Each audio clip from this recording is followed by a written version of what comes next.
Well, hello. This is Michael from turtleherding.com. Coming back at you. I am live here with the conjunction of Jupiter and Saturn on screen. I forgot about the little logo in the lower right-hand corner, so you can't see the all-sky camera. Let me move that a little bit.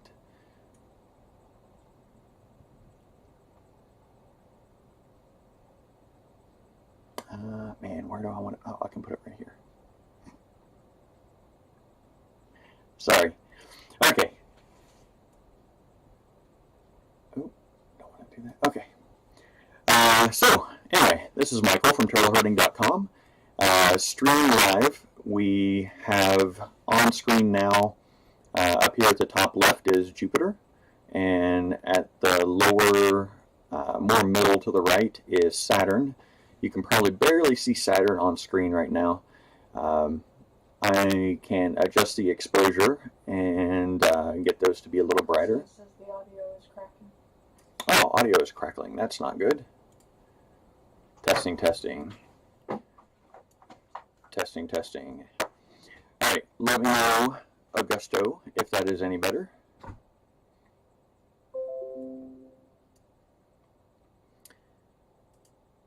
Testing. Okay. Assuming that's better. Okay. And my brother just texted that it's distorting as well. So we'll get that tuned down. Still cracking. Still cracking? Here, hang on. Let me... Oh. Testing, testing. I don't know why it's crackling. I guess I should have done this as a little test earlier today. Oh, you know what? Oh, no, that's the right one. Turn that off. Testing. It went dead. Oh, there it is. Is it? Hmm? It sounds like you're eating the microphone. Oh.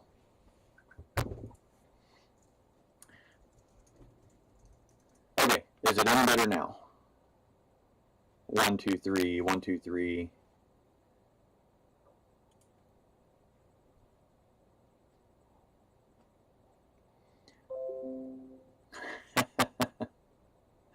Still says nope. On is it any better? Let me see here. Let me make sure this is using the right mic.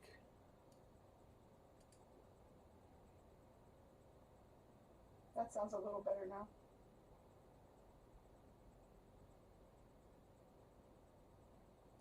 Huh. This doesn't. Test, test. Oh, it's not using the right mic, I don't think. Dang. How about now? That should be better-ish. Let me do a little bit more tweaking on it.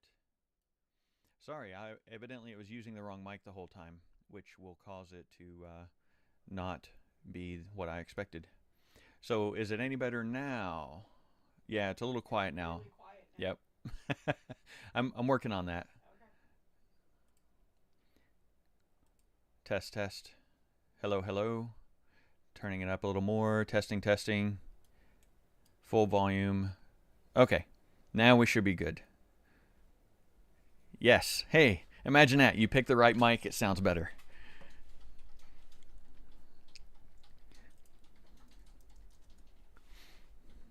Okay, cool.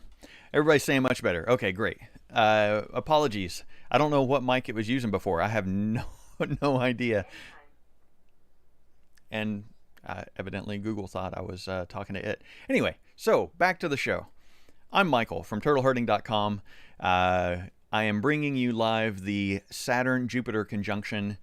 What makes this special is that it is the closest visually that Saturn and Jupiter have been to, from our perspective, in almost 800 years. And it's going to be a little bit closer tomorrow, but not too much closer than this. And this is not a view I can normally have from my telescope.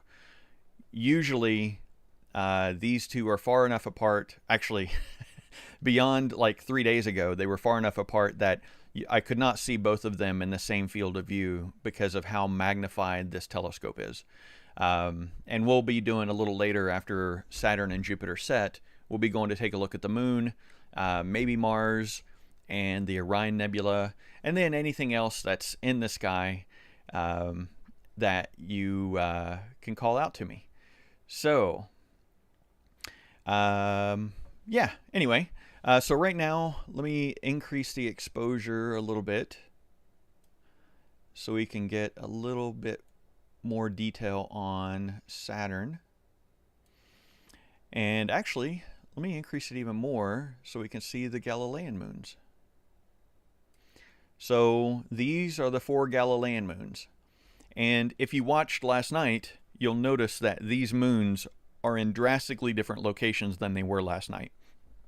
Last night, the moons were all on one side of Jupiter. There were 2 moons fairly close together, and then, or 1 moon close in, then 2 moons in the middle, and then another moon way far out there. That is not the case tonight. The moons orbit around Jupiter quite quickly.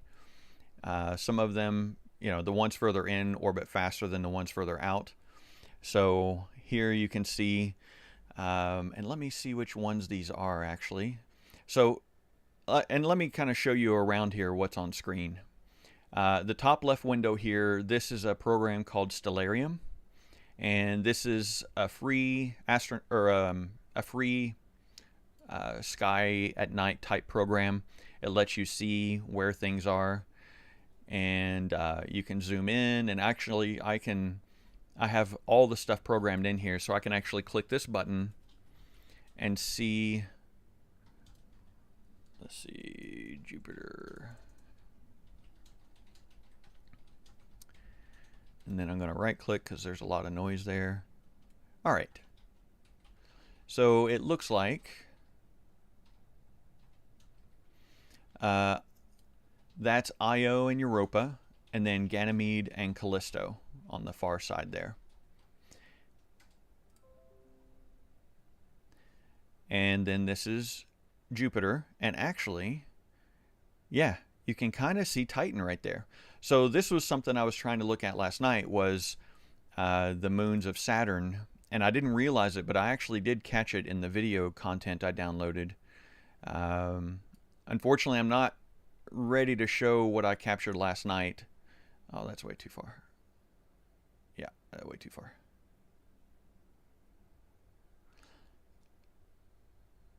Okay, anyway. And then going on down the line here, this there's a view with a big circle in it. That big circle is the entire sky above my observatory. That's what's called an all-sky camera. And the big white dot kind of toward the south, that's the moon. And here in a minute, as the sun finishes setting and the sky gets a little darker, you'll be able to see a little bright dot at the lower right corner, and that's what we're looking at here through the telescope. This next area down here, that is actually a live view of the telescope, looking from the ground up through what appears to be a very dirty camera, but there it is nonetheless. And then there's me in the lower left-hand corner. All right, so we'll darken this down a little bit and get a little more detail on each of the planets. We'll go to Saturn first.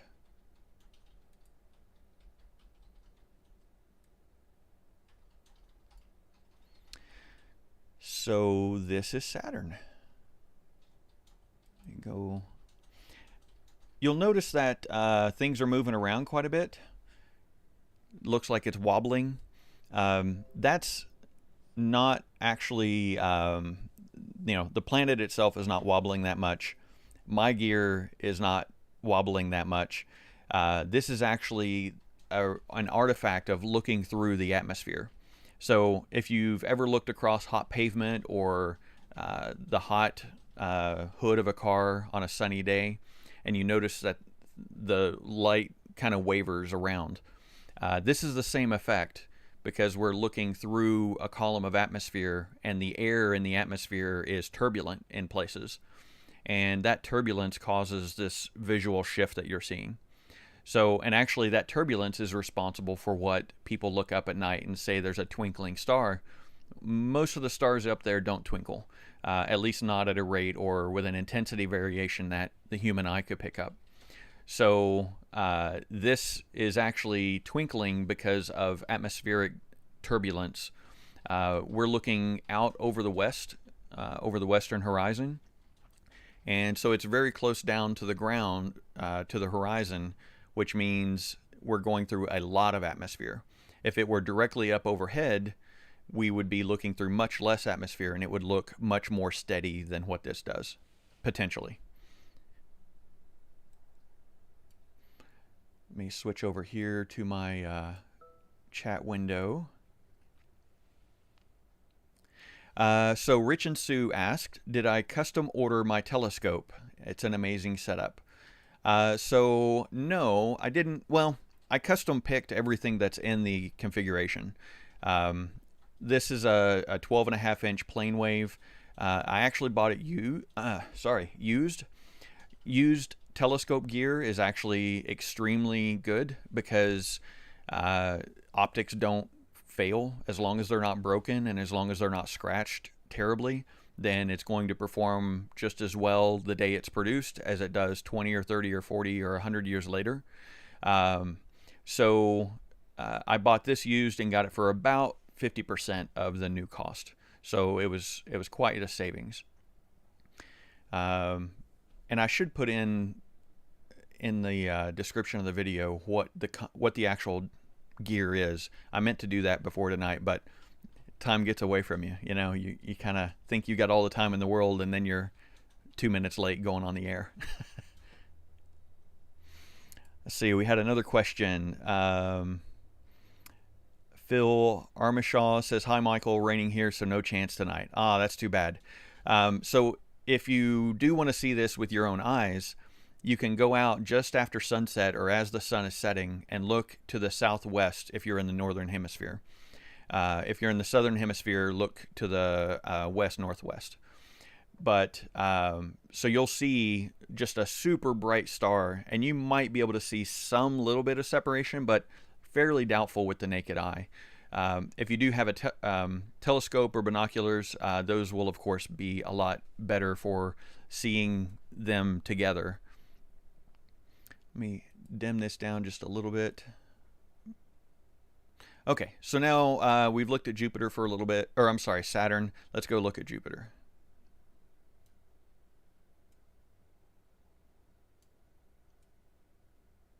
And this is different software than I was using last night. This has a really cool feature I'm eager to try out here in a few minutes called live stacking. So we'll see how that does. So one of the questions that came on earlier before I actually went live was, why is Jupiter so much brighter than Saturn? And I'll zoom back out so you can actually see the relative comparison. So the answer to that is Jupiter is significantly larger than Saturn. And by significantly, I mean Jupiter is so large you can fit every other planet in the solar system inside it and still have room left over. So it is extremely big, which means it has a much larger surface area to reflect sunlight back towards us. So that's why Jupiter is so much brighter than Saturn. So we'll zoom in here and go back to Jupiter.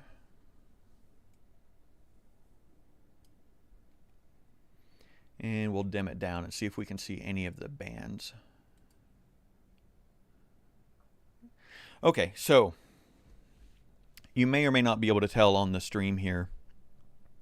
There is a cloud band right across there, just about between a third and half of the way from the bottom left corner. It's really tough to see because, again, we're going through all that atmosphere. So it's making the light coming through to us very distorted and dancing. So occasionally, the way people image planets is you actually record video of the planet. And then you take that video and you process it in a way that sorts them from the sharpest frame to the blurriest frame and then you tell it what percentage of those sharp frames you want to keep, and then it gets rid of all the blurry ones. Then it stacks all those together to get the detail out of the planet. But yeah, I can see some shading there. And you know what? Here's the other thing I can do. So this is a monochrome camera. That's why things look black and white. And I'm shooting through just a clear glass right now called a luminance filter. So I'm going to switch to a red filter and see if we can get any other detail out and see the bands a little more clearly. So that's switching right now. And then I'm going to increase the exposure. No, not really doing much more for us. Never know till you experiment. Let's try green. Why not? Yeah, green actually isn't doing too bad. I'm getting a little more detail here. Let's try blue. So, oh, blue actually does. You can see the darkness of the band across there.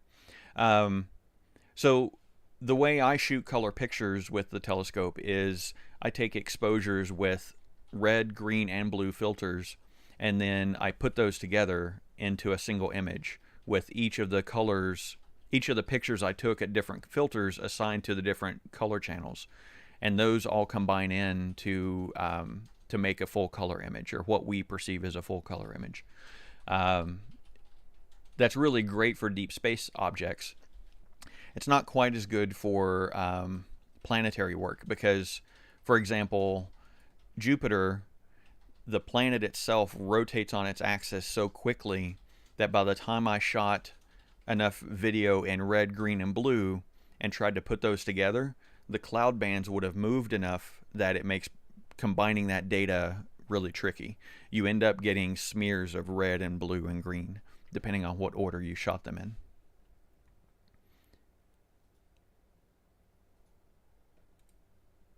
So we'll zoom back out and increase the exposure again here just to get a little more visibility.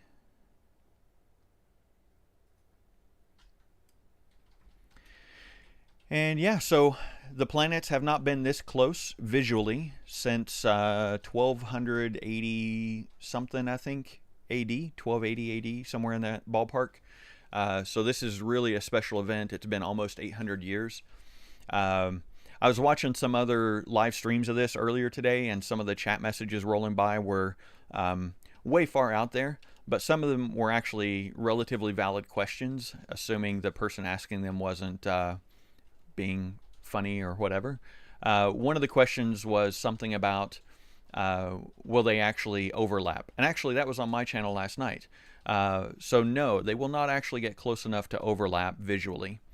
The other question that I saw on another channel today was something about, you know, is there a risk of them colliding? And no. So they're visually close, but in space they're actually way far away because they each have different orbits.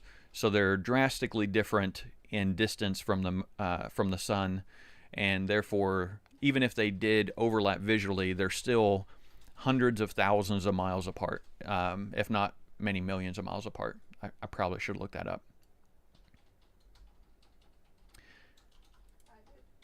Oh, okay.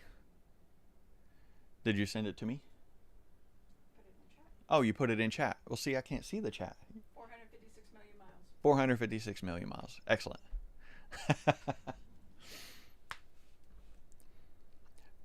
Oh, Felicia, too much neighborhood light for you to see much. So actually, they probably will be the brightest thing in the sky aside from the moon when you go out. My bet is that when you're looking to the southwest, they've probably already dropped below your horizon. Stephanie's watching on the TV. Hey, Anthony. Nice. Thanks for joining us. Oh, my lovely assistant, aka my wife. So I'm going to increase the brightness again so we can see the Galilean moons again. Rich and Sue demanded a drive-by. Oh, okay, that's what happened.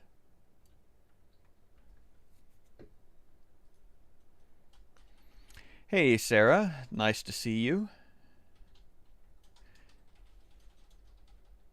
Oh, Sarah's watching live out her backyard in Vail. That's very nice.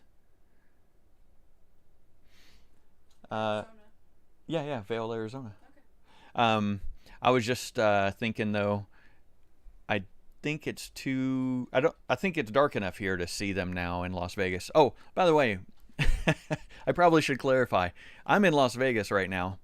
This gear that we're looking through is in Rodeo, New Mexico, which is down in the boot heel of New Mexico. So about 8.5 to 10 hours drive from where we are. I'm connected to this gear across the internet. Here in Las Vegas, I have a cable modem with a gigabit internet connection. In Rodeo, New Mexico, I have it's an AT&T cellular connection, and it's the fastest internet you can get out there right now. The other local provider only offers DSL, and it is extremely slow. We would not be able to do this through that connection, and is extremely expensive relatively. So, Las Vegas, Rodeo, New Mexico for the content here, and yeah, and this is a live view in the lower left corner of the telescope itself. Let me move myself out of the way a little bit. Ooh, wrong piece. All right, I'll move myself out of the way a little.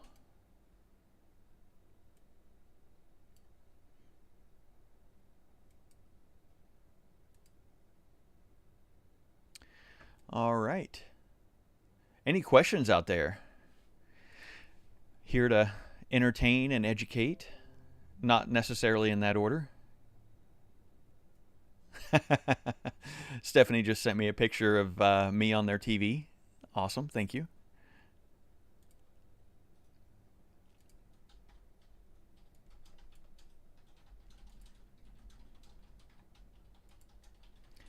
So let's see if things have steadied up.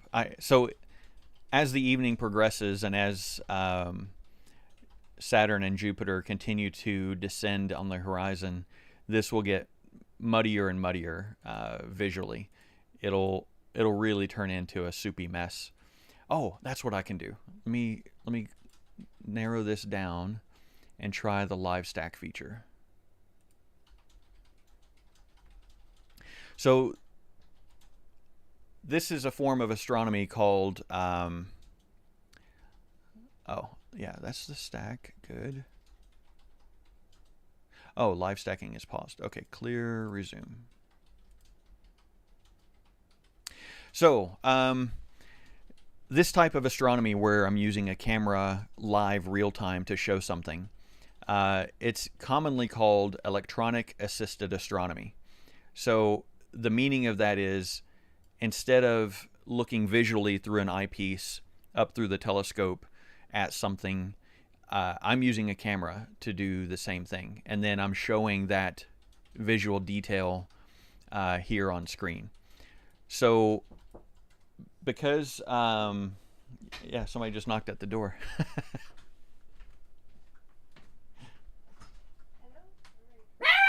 Hey.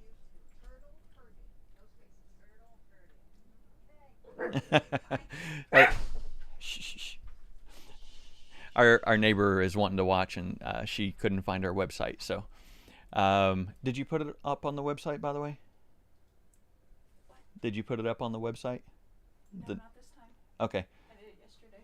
Can you add this one onto that? Thank you. We had questions from Rich. Oh, And John. questions from Rich and John. Let's see here. So, John, how far above the horizon will they show up?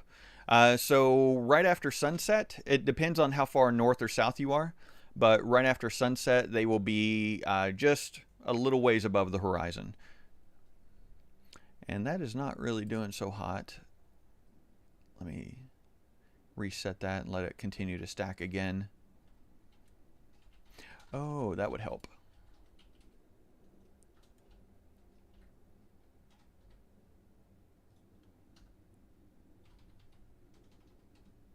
All right, so I'm just tweaking things here, playing with the live stack algorithm. So live stack is really good for deep space objects like the Orion Nebula that I'm going to try to look at a little bit later once Jupiter and Saturn drop below the horizon.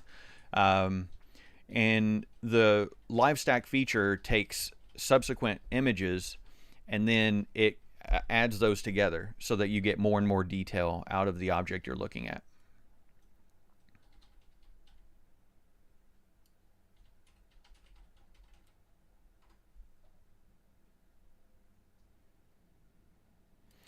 So again, just playing with the exposure and the what's called stretching. So we'll zoom in on this now that it's stacking, see if we can get more detail out of. No, Jupiter's not really looking any more detail. It is a little rounder and more stable, of course, because it's not live. And Saturn's pretty messy too. Let me see if I can have it align the frames. Yeah, unfortunately it can't align because it's looking for stars, not planets. So, yeah, it looks like this live stack feature is not going to be as exciting as I was hoping. That's unfortunate.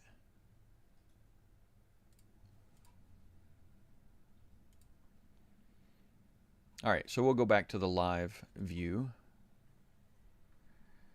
And we'll turn the gain back up here, or the exposure.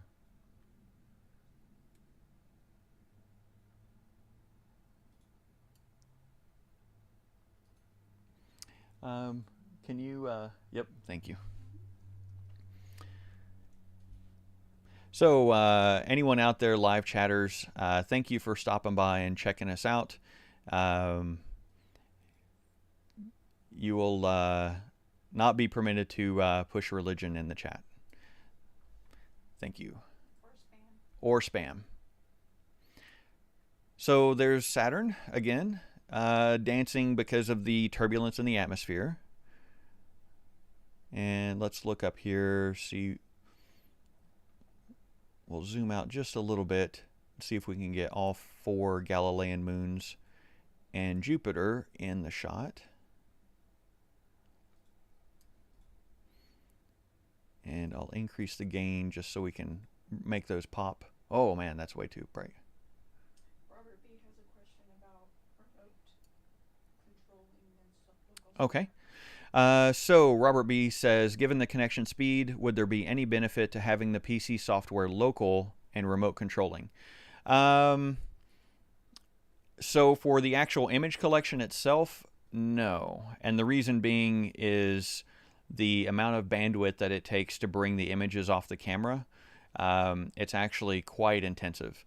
This is a USB 3 connected camera, and each image in and of itself is anywhere from 20 to 40 megabytes. So transferring that over the internet for each and every image shot would be very onerous. Just to give you an idea, the 1 minute of video capture that I did last night, that file, I thought I'd transfer it over here locally and process it all in the coach on my big computer. And then I started transferring, and it was going to take hours. And so I checked, and the 1 minute video last night was 19 gig. So it would be very bandwidth intensive to be able to run things from here down there. Now I can control the pointing of the telescope.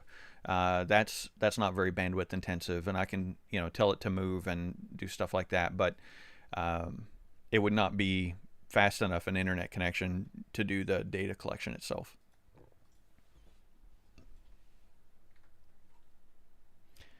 And so that's Jupiter.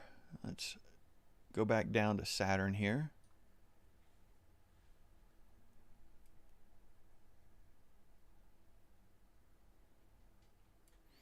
So there's Saturn.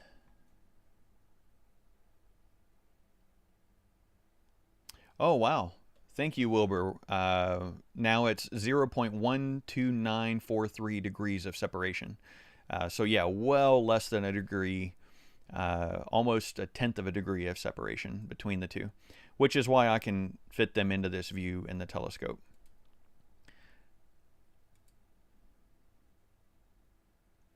And there they both are. So again, they'll be a little closer than this tomorrow. Let me I'm going to push an image up to Google Photos to share with you that was taken from last night's video.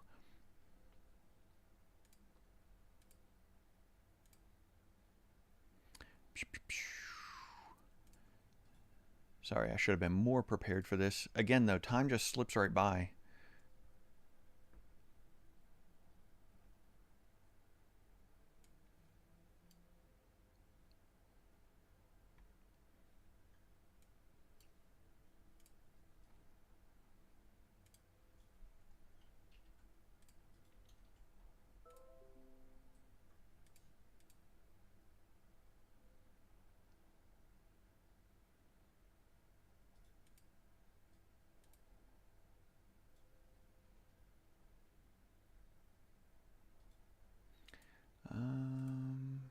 No, I don't want to save that one. Sorry. Again, I should have had this ready for tonight.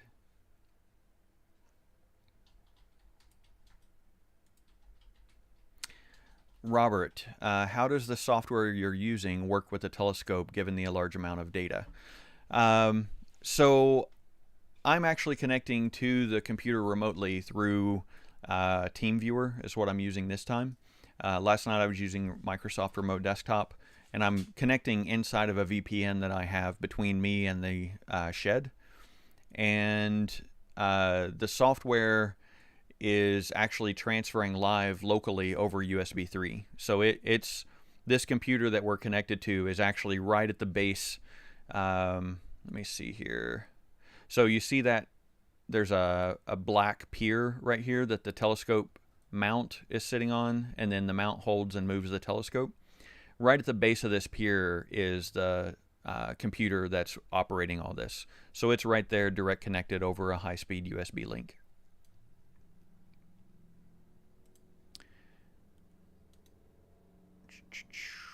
I was going to flip this around so that it's the same orientation that we had last night. So apologies, it'll take me just a second here to load that up.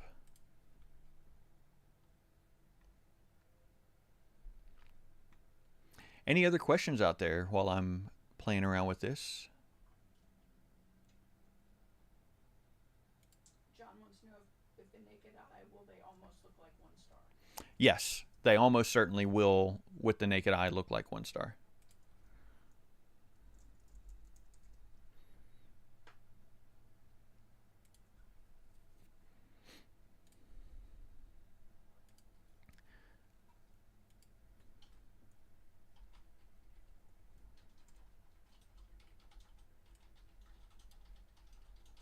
All right, putting the other image up there now.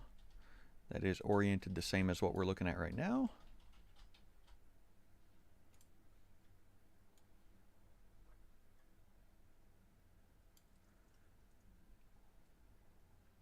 Wilbur wants to know, why does this occur on the winter solstice 21st? It's just, so the question was, why does this occur on the winter solstice on the 21st?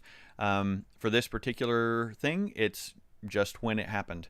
There's no real reason that it aligns with our solstice. It just is when it happened. So nothing super exciting on that front. Oh, that's what I can do here.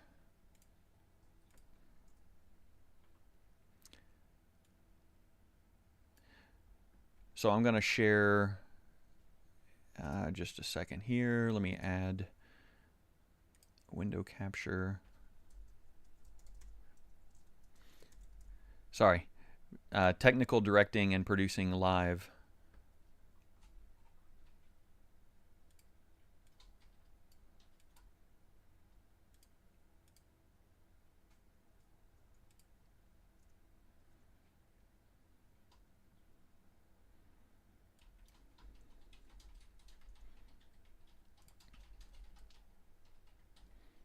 All right, so I'm going to put in now. This is the shot we had last night. So that's Jupiter, and then the 4 Galilean moons, and then Saturn at the bottom right, and that bright, or that other dot to the left of Saturn, to the lower edge there, that's actually Titan. That's the moon of Jupiter, or of Saturn. So we got the 4 Galilean moons, we got Saturn, and Saturn's moon, Titan. And that's from that 1-minute video that I shot last night. This is processed by a buddy of mine, Mark, who also helped me build the astronomy shed down there in Rodeo, New Mexico. Say hi, Rudy. Hey, Rudy. How you doing, buddy? He's not there. I just wanted you to say. Oh, okay. Maybe he's there. Maybe he's watching. You don't know. So Mark may be watching live, and if he is, his dog Rudy loves to watch TV. Usually only when there's a cat or dog on the screen, though. So I'm afraid I've disappointed Rudy for the evening here, but I'm sure he'll make do. Phil has a question. Would your telescope work better further north in colder weather, or is there less distortion over the desert? So the atmosphere and the environment makes a big difference. And actually, a grass field is probably the best thing to shoot over. The desert, as far as land mass goes, the desert itself holds heat and then radiates a lot of heat, which adds to this atmospheric distortion. But the desert gives benefits in that there's much less humidity in the air. So there's a lot less thickness to the air for the light to travel through. The other benefit here, specifically in Rodeo, New Mexico, is it is very non-light polluted. So there's a rating system for light pollution called the Bortle scale. And here in Las Vegas, for example, it's basically a Bortle 9. I mean, there's so much light, you can't see anything except for the very brightest of stars, the moon, and a couple of planets. In most cities, like, say, the Raleigh-Durham area, that's more of a Bortle 6, Bortle 7. And then some darker cities, like the outskirts of Chapel Hill, those are about Bortle 4.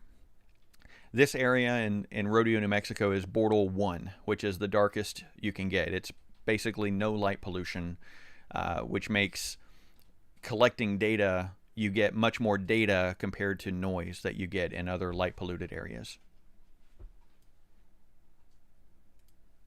When is this going to happen again? I think it's in about 60 years. And they can't hear me, so you have to repeat. Oh, sorry. Lenan passed along a question of when will this happen again? And if I remember correctly, in about 60 years, I think 2080, they're saying that there's going to be another one. I should have confirmed that. I think that's correct. I'll have to look that up before the big finale tomorrow night. And the other thing, too, keep in mind, everyone talks about the conjunction happening on the 21st. And that's true, but that's just the closest point that they will be. They're still going to be very, very close over the next few days as well. So after the 21st, out to about probably Christmas Day, the 25th, maybe even the 26th, I could still likely fit both in the same field of view. And that's very common. The other thing, too, that's pretty common is news reports about meteor showers saying, oh, this is the night the meteor shower is going to happen. Well, meteor showers actually start slow and then they build and then they drop back off again. So when they say, oh, go look at the meteor shower tonight, tonight's the best night, that may be accurate because that's the peak, but you can still see meteors on both sides. John, I'm not 100% sure. I don't know if it will be 800 to 1200 years beyond now. Again, I could swear I heard someone talking about it, saying that it was going to happen in 2080. Yes. 2080? Yeah, I'm trying to get. Okay, so Lenan has confirmed. My fact checker is confirming it. Lenan wears a lot of hats tonight. And I look good in all of them. Yep.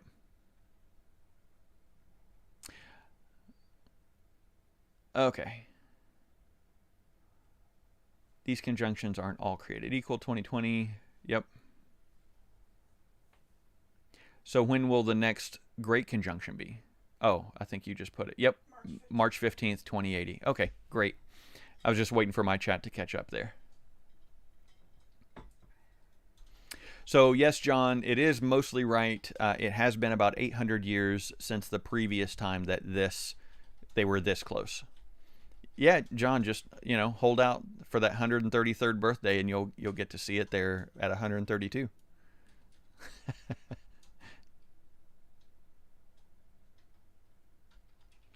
Hello in Brazil. Just flipping back through the chat here a little bit.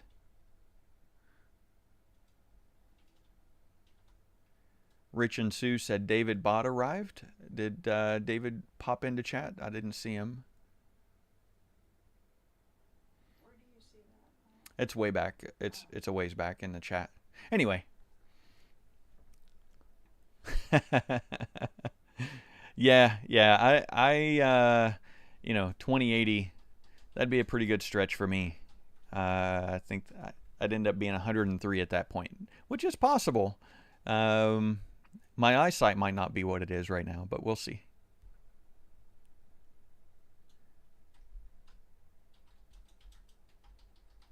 Will it happen? Did it happen? Will it happen soon? Been waiting for hours. So this is basically it. I don't think that's a serious or honest question, but there's not anything specific. It's just that the two planets visually from our viewpoint here on Earth will look closer than they have in 800 years, almost 800 years. So the closest they will be tomorrow. They won't be much closer than this, and then after tomorrow they'll start moving back apart again visually from our perspective. It is important to note they are still in their own orbits. Saturn's orbit is, what would you say? 426 million miles farther away than Jupiter. So there's no chance of collision. I saw somebody ask in another stream, they're not going to be swapping moons. There's none of that. They're not close to each other. They're just visually close to us here, or close visually from our perspective.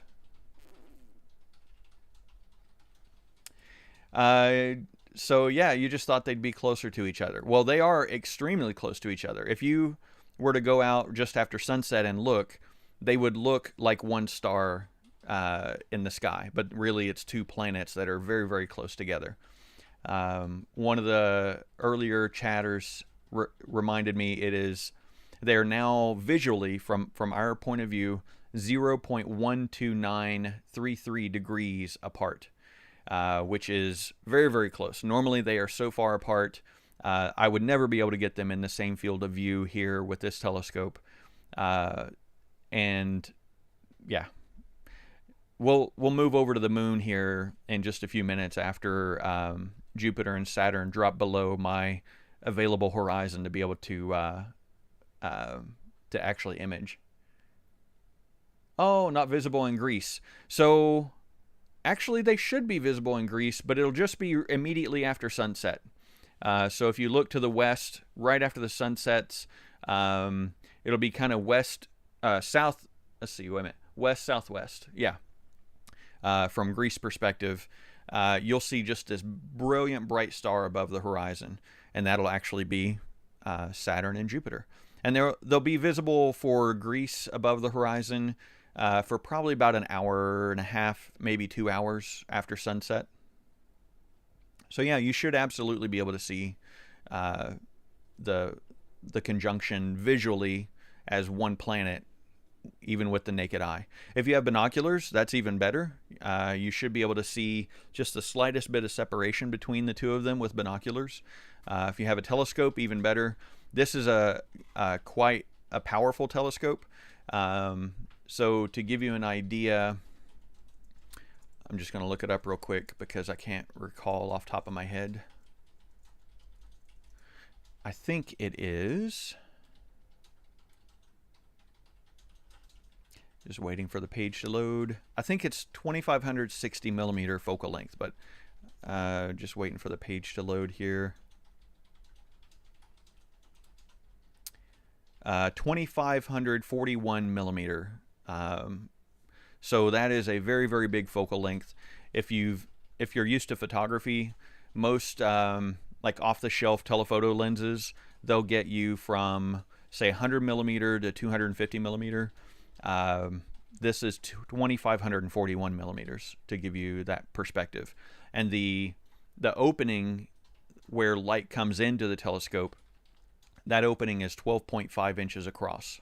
So it has a lot of light gathering capability, which is really the primary purpose of telescopes. Magnification is actually just kind of a secondary thing that isn't always beneficial depending on what you're doing with a telescope. So, for example, if you wanted to image the Andromeda Galaxy, which is our closest galactic neighbor, if you could see the Andromeda Galaxy with the naked eye in its completeness, it would actually take up more space in the night sky than the full moon does.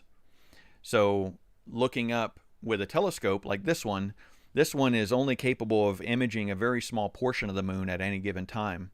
So if I wanted to image the Andromeda Galaxy with this telescope, I'd have to do what's called a mosaic. So I'd have to take several pictures in a grid pattern across the entire Andromeda Galaxy and then combine all those pictures together and stitch them so that they all lined up just perfectly to create that larger image of the actual whole galaxy.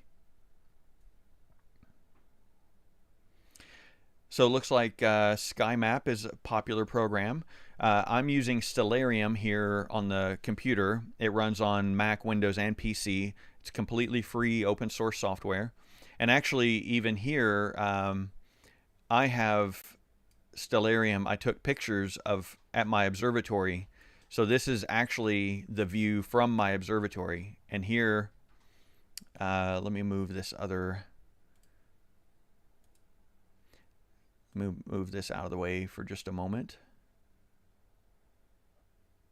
Yeah, I'll stick it there. That's fine.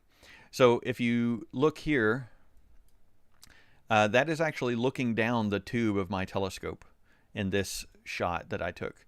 And you can download this Stellarium Landscape off of our blog, turtleherding.com. So if you want to load Stellarium and then load this picture in so that you can see what the view looks like from my observatory, you absolutely can do that. And you can even see, it's a little tough here because it's nighttime, but that's our dog Fiona. She was in the observatory when I took this picture.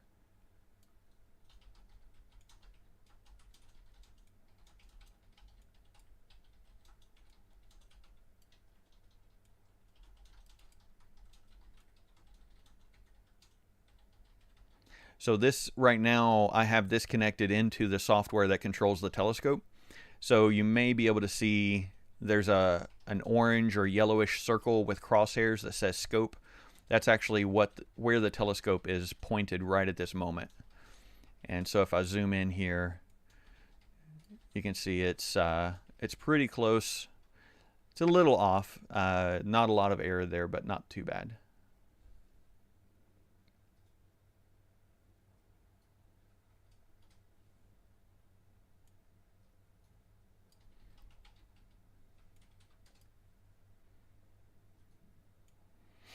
All right, so we'll do one last check-in and see if how we're doing. Again, as the night progresses, as Saturn and Jupiter get closer to the horizon, the telescope has to look through more and more of the atmosphere in order to see those two planets. So the view will get more and more muddied. It'll get kind of ripply. And that's just the the atmosphere on Earth that's causing that. But we'll see here if we can't zoom in on Jupiter and Saturn individually and correct the exposure to get a little more detail out of them. Oh no, that's really, really bad.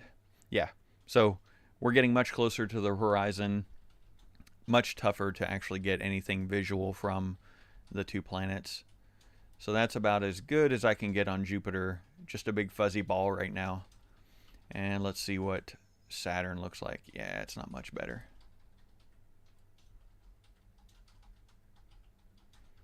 So occasionally it'll steady up and you can see the the division between the rings and the planet. But overall, it's really, really messy.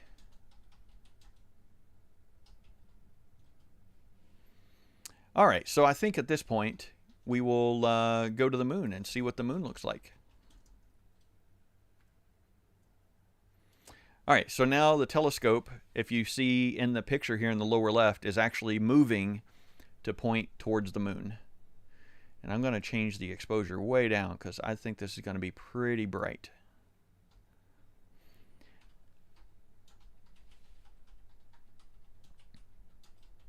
Oh, I think we blew past it a little bit. Oh, not too bad. Actually, I think we're pretty much spot on the moon.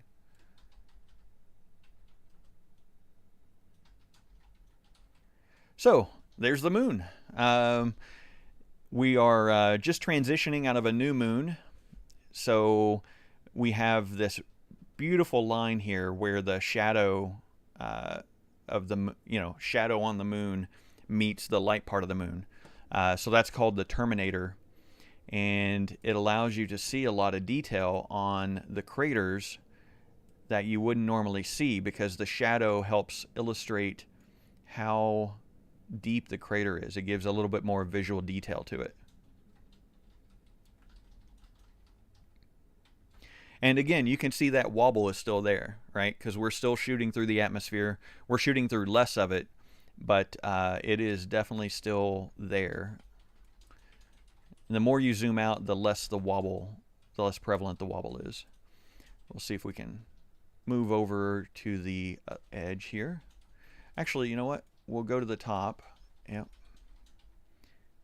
And we'll start there and move around. Oh, no, too much, too much. All right. So, yeah, very good view of the moon here. Somebody's doing a 10-minute countdown, huh? Yeah.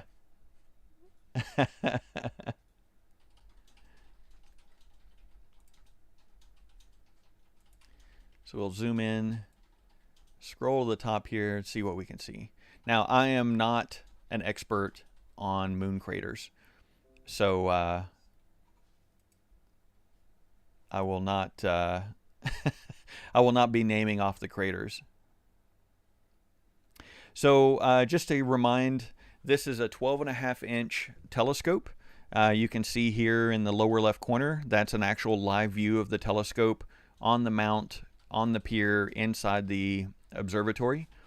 And this part right here is the focuser. And then this part here is the camera that we're looking through. So this is called a CDK, a corrected Dahl-Kirkman design. And what that means is the light comes in through this open end up here, bounces off the primary mirror in the back, which has a big hole in it, up to a secondary mirror that's suspended in the opening of the telescope. And then that secondary mirror reflects the light through some corrective optics in that hole in the middle of the mirror, and then down through this assembly to the camera that we're using. So being corrected means that the image edge to edge is completely flat. It doesn't have any warping as it gets towards the edge of the sensor. So that means that 2541 millimeter focal length is 100% usable edge to edge on the chip. We'll move over here to the moon a little more and go down. Now, the other thing too is this may be upside down compared to what you see visually when you go outside right now. And that's because the mirrors flip things funnily. So this is almost certainly not the orientation of the moon. If you went out right now and looked up at the moon in the sky, it would probably be different looking than this as far as its orientation.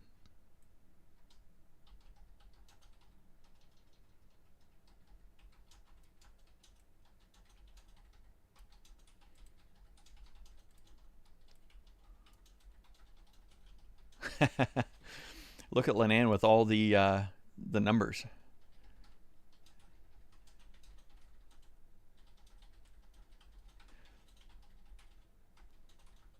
So yeah, that's the moon.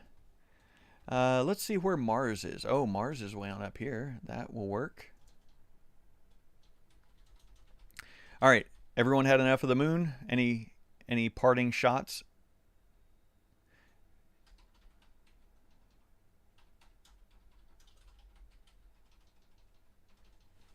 So, Alex, the moon is actually what's called tidal locked to the Earth. So the part facing the Earth is always the same part that all the time. It always faces the Earth. The transition of the shadow is because of where the moon is in its orbit around the Earth. So this side of the moon, let me go back up a little bit. The reason we see this shadow right now is if you imagine, I don't know if you can even see this in the camera. So if you imagine this pencil head is the moon, then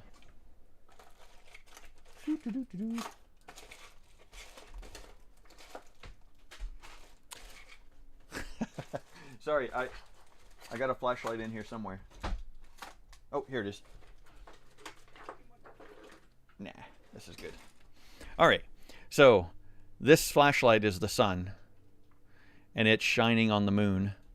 And the exposure is not right to be able to demonstrate this well, but if you see here on the pencil, man, I wish I had a ball of some sort. Anyway, so you can see that there's a bright side to the pencil eraser and there's a dark side, and you can see a little bit of both in this camera view. So this is the same thing that's going on with the moon. There's a bright side of the moon because that's the side the sun is on. And then as the moon orbits around Earth, if it orbits in such a way that the moon is directly opposite the sun, then you get a full moon. If it orbits in a way that the sun is behind the moon, tough to demonstrate this without blowing out the camera, then you get what's a new moon, where you don't see any illumination. But the moon, the side of the moon that faces the Earth, is always the same. Yes, super high tech, Sarah.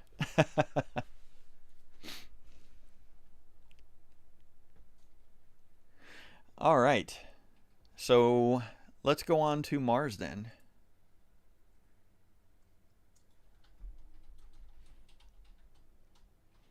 Okay, and you're going to see a lot of movement on the telescope right now in this lower left-hand corner because it's having to do what's called a Meridian Flip. So it's actually changing positions of its side on the mount in order to point correctly to Mars compared to where it was pointed for the moon and Jupiter and Saturn earlier. So it's right now doing a full flip to come around to the other side of the mount and the other side of the pier.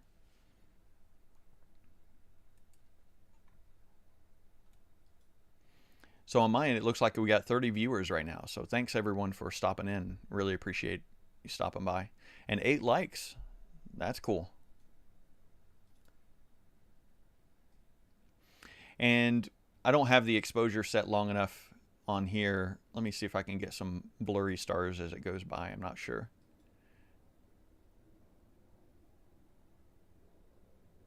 No. So when the scope is moving this fast, there's really nothing that I'll be able to get visually out of the camera. Oh, and hey, it looks like Mars. Oh, wow. So Mars is almost directly overhead. If you can see the telescope in the lower left corner, it's almost pointing straight up. So let me see if I can... Oh, no, that's the wrong way. So Mars... is a really cool planet. It's our closest neighbor. It's the most Earth-like of the other planets that we might explore. But it is really tough to photograph. Let me zoom in here. And if I had a color camera, this would be very much reddish colored. And you could maybe make out a little bit of bands, like a little bit of difference in reflectivity.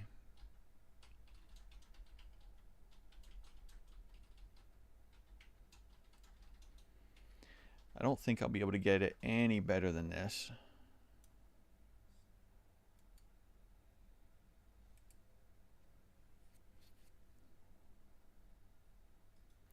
So while we're looking at this for a minute, just to give you an idea of all the things that you're seeing here, the software which is on starts right here at the edge of the image and goes to the right.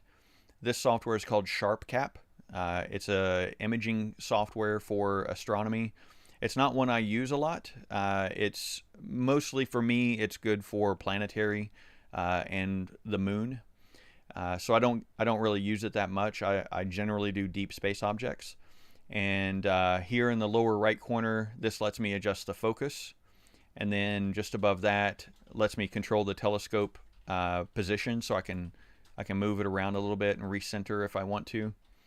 This is a histogram, so it's just giving details about how bright the picture is and where the data is coming in. So it's not very bright, and that shows here that this curve is all the way on the left-hand side. So all the way to the left is completely dark, completely black, and all the way on the right-hand side would be pure white. And I should be, oh, no. Oh, actually, I can do this. Auto stretch. Yeah, that's horrible. Don't do that. So when we're viewing deep space objects, it's good to be able to stretch the image so that instead of white being all the way out here, you move the white boundary in further so that it makes the data that you have more visual so that you can see it better. There's some other miscellaneous controls here, including thermal controls. So right now, the temperature of the camera, one of the features of astronomy cameras is you can cool the sensor, and cooling the sensor reduces the noise that is in the data that comes off of the sensor. This is stuff that most aftermarket cameras, anything like a DSLR or anything, a lot of that noise is compensated for by the camera itself. But as you get up into the higher ISO, you see more and more of that noise creep in. So this actually helps cool the sensor down to eliminate that. You can see the cooler is only running at 52%. That's what this value is down here. And yeah, then there's some other image controls. I can change the brightness. I can turn timestamps on and off. And then this is all the actual camera controls itself. So I can control the exposure, how much gain, which is gain is basically amplifying the signal coming out of the camera so that it gets brighter without changing the exposure. So you can see I can blow it all the way out, or I can drop way down. And then I can increase the exposure if I want to. And yeah. And then here on the left, this section up here is an astronomical program called Stellarium that lets you tour the night sky. I have it connected to the telescope, so I can actually control the telescope through it. The next part here to the left, that is my all-sky camera that's outside of the observatory, but that circle is actually the entire sky. So it's as if you were laying on the desert looking straight up with the observatory toward the north. So right here is the north as far as that image goes, and that would make looking to the right west if you're laying down and looking off to the right. And then to the left is east, and then south is to the bottom. And then this image down here is a live camera, although very, very dirty, that has a live view of the telescope itself. And then this is me down here in this section. Shout out to Ant. Hey, Ant is on the stream? Wow. It's fancy. Yes, thank you, sir. That's that means a lot coming from you.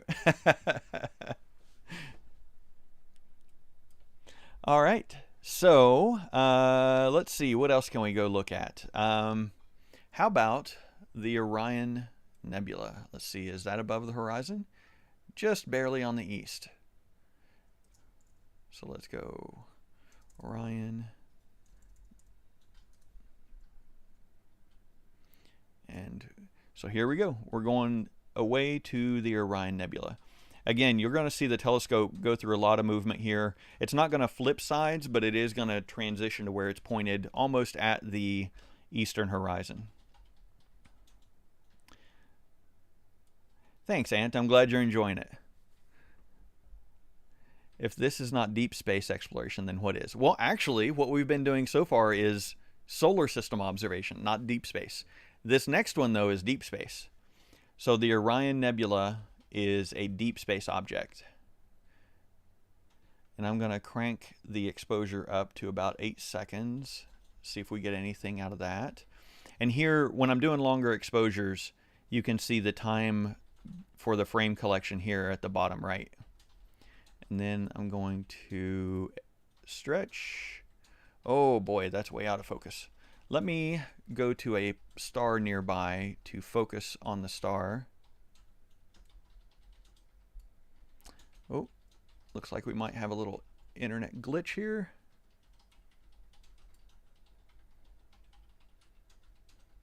Just, there we go. Yeah, it looks like my internet connection at the Astronomy Shed is slowing down a little bit. So hopefully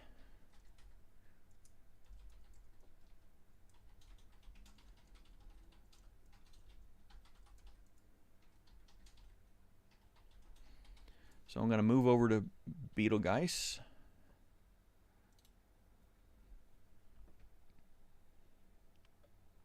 And then I'm going to shorten up the exposure because Betelgeuse is very, very bright.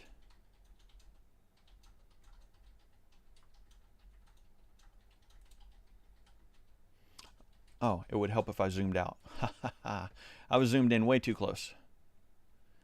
All right, so there's Betelgeuse, which is a red supergiant at the top left corner of the Orion constellation. It's actually the top left shoulder of the Orion constellation. And you know what? It may not have been out of focus. It may have actually just been that I was zoomed way too far in. So on that note, we will go back.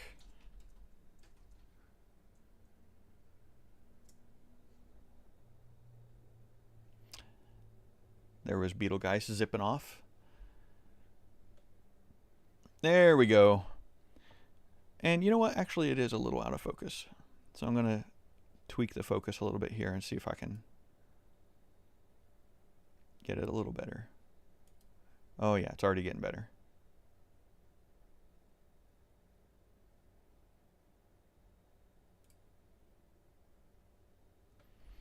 Okay, so I'm actually going to switch software here. So I'm going to close this one out and open up my main imaging software. Oh, you know what? Actually, I don't have to do that. I can actually use this. Sorry. Again, I don't usually use this software, so we'll bring that back up. But we'll also use what's called guide camera software, guide software.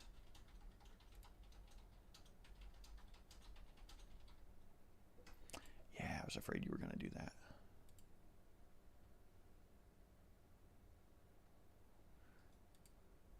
That's fine.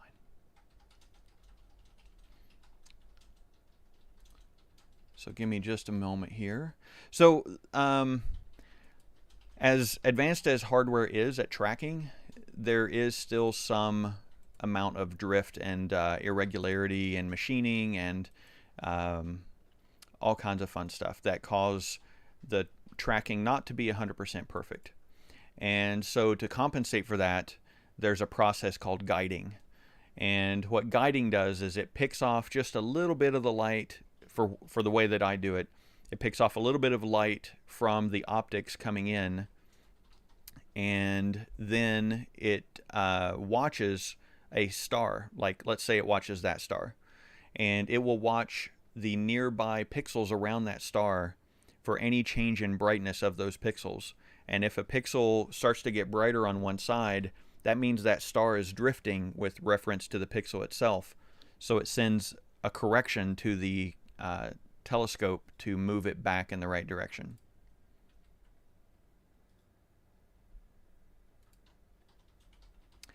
Oh, you know what? I bet this still isn't gonna do it. Nope. Okay, so I know what the issue is. Sorry. live demo. Always going to have a little bit of a technical glitch, right?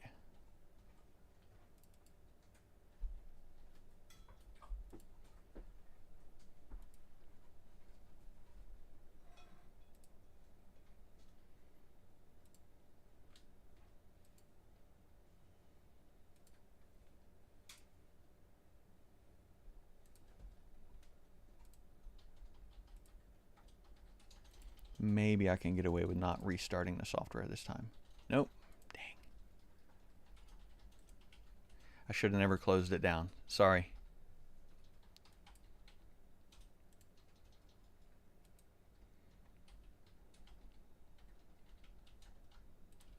Almost there.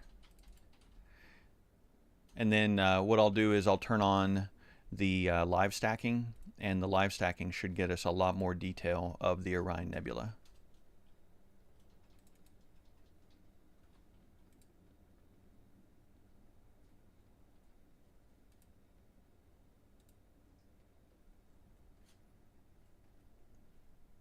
Yes, okay.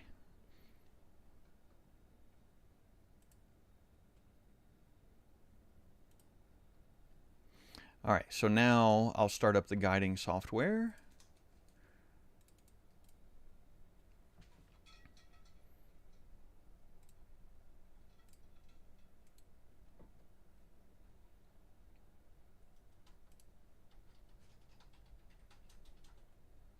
And start cycling this. See if we can get a star to show up.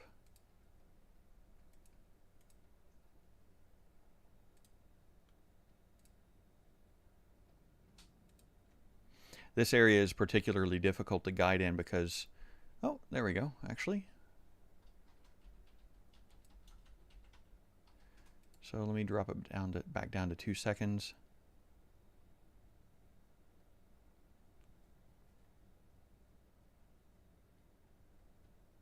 That's way too much. Half a second. So this is not going to be a beautiful image. Don't worry about this one.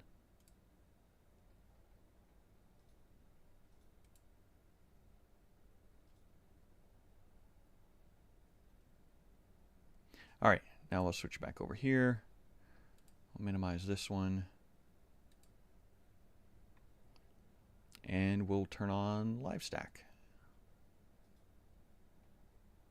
Maybe.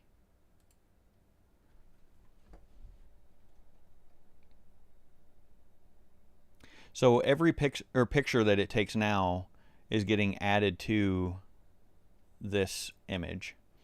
And what that means is that, assuming that it will align 10 stars, minimum star width.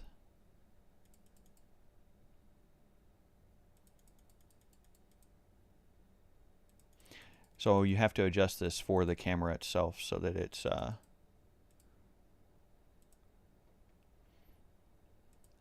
me highlight the detected stars. Again, new software to me. I've never used this before. Sorry for the live testing here, everyone. But this is the Orion Nebula. This area here in the middle is a star nursery. Nebulas are both the death and birthplace of stars. The death because it takes a star exploding and blowing fusion byproducts out into space to create this big nebulous cloud. And then because it's spewed all this stuff out into space, it means there's more material out there to recoalesce and create brand new stars. So that's what's going on here.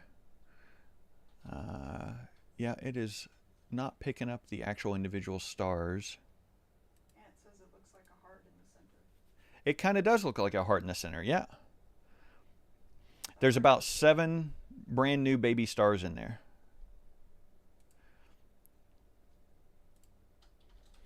I'm going to switch to individual frames. Yeah, we're still bouncing around quite a bit, unfortunately. So the same issue we were having with Jupiter and Saturn earlier, being off on the western horizon and going through a lot of atmosphere, is the same thing that's going on right now with this nebula. It's off on the eastern horizon, so barely visible. So there's a lot of atmospheric distortion that's going on.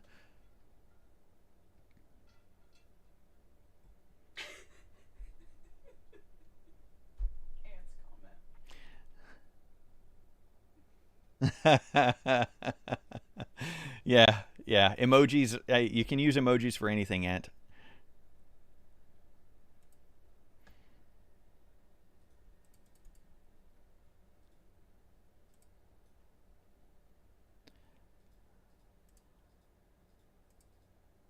Yeah, unfortunately, it's not going to stack this because it can't register enough stars to align each individual frame, which is so sad.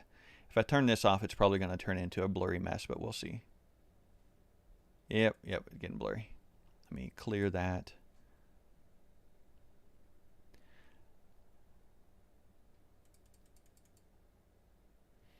Sarah wants to know, are the baby stars pink and blue? Young stars are actually fairly blue. Old stars are more reddish, generally speaking. So yeah, just over their lifetime, blue stars, they are generally hotter, younger stars, and red stars like Betelgeuse are larger, older, more near to their end of life.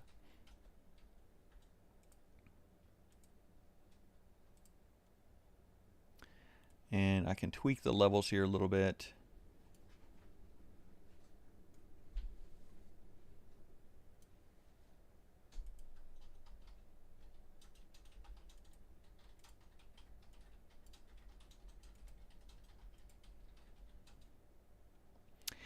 Yeah, man, I was really hoping it would stack this. That's the whole reason I used this software, was the live stacking feature, hoping that it would be able to keep up with this and give us a lot more detail in the Orion Nebula. Let me see if I can find what else is up right now. So I'm going to maximize my Stellarium and just kind of look up here. Let's see if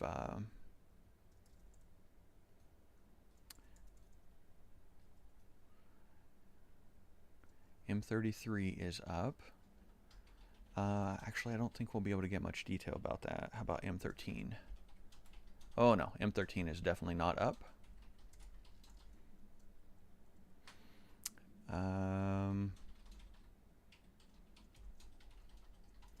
I'll go back to M33. I don't think we're going to get much out of M33 tonight, though. Oh, I guess I could show you, since I can't show you the Orion Nebula in its full glory through the telescope, I can show you in this software. So M42. So that is one rendition of the Orion Nebula.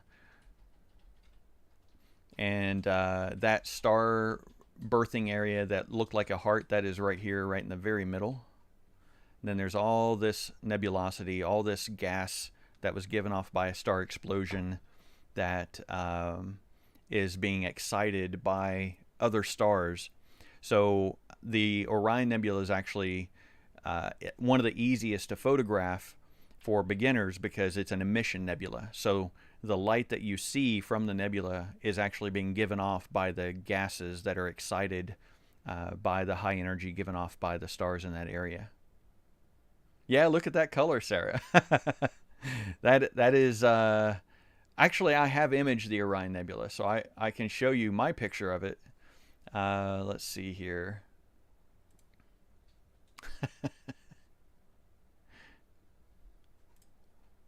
I know we're way off course from what we were doing earlier.